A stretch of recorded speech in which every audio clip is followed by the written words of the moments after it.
వ్యక్తిగత కారణాలతోనే వైకాపా రాజ్యసభ సభ్యత్వానికి రాజీనామా చేశానని విజయసాయిరెడ్డి తెలిపారు. రాజ్యసభ చైర్మన్ జగదీప్ ధన్ఖడ్కు రాజీనామా లేఖ సమర్పించారని, దాన్ని ఆయన ఆమోదించారని చెప్పారు. ఢిల్లీలో నిర్వహించిన మీడియా సమావేశంలో విజయసాయిరెడ్డి మాట్లాడారు. జగన్తో తనకేమీ విభేదాలు లేవన్నారు.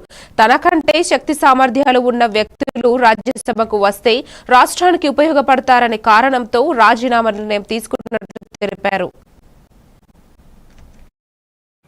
నిర్ణయాన్ని తీసుకోవడం జరిగింది. వైఎస్ఆర్ కాంగ్రెస్ పార్టీ 2019 ఎన్నికల్లో 151 స్థానాలు సాధించుకున్నది. 2024 ఎన్నికల్లో 40% ఓటింగ్ సాధించుకున్నది. జగన్మోహన్ రెడ్డి గారు అత్యంత ప్రజాదరణ కలిగినటువంటి నాయకులు.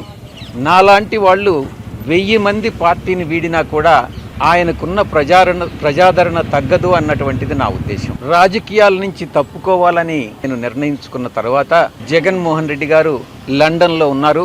ఆయనతో నేను ఫోన్లో మాట్లాడి అన్నీ చాలా వివరంగా వివరించడం జరిగింది. అన్నీ వివరించిన తర్వాతనే నేను ఈ రాజీనామా పత్రాన్ని అధ్యక్షుల వారికి సమర్పించడం జరిగింది. రాజకీయాల నుంచి తప్పుకున్న తర్వాత ఇక ప్రాథమిక సభ్యత్వం అన్నటువంటిది ఎలా ఉంటుంది?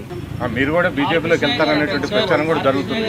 నా సుదీర్ఘ రాజకీయ జీవితంలో నేను ఏ రోజు అబద్ధాలు చెప్పలేదు. హిందూ ధర్మాన్ని నమ్మినటువంటి వ్యక్తిగా నేను అబద్ధాలు చెప్తాను అని చెప్పను, అలా చెప్పుతాను అని ఎవరైనా నమ్మినట్లయితే అది మీ యొక్క విజ్ఞతకే వదిలేస్తున్నాను. రాజారెడ్డి గారి దగ్గర నుంచి, రాజశేఖర్ రెడ్డి గారి నుంచి ఈరోజు జగన్మోహన్ రెడ్డి గారి వరకు 3 తరాలుగా ఆ కుటుంబంతో సన్నిహిత సంబంధాలు ఉన్న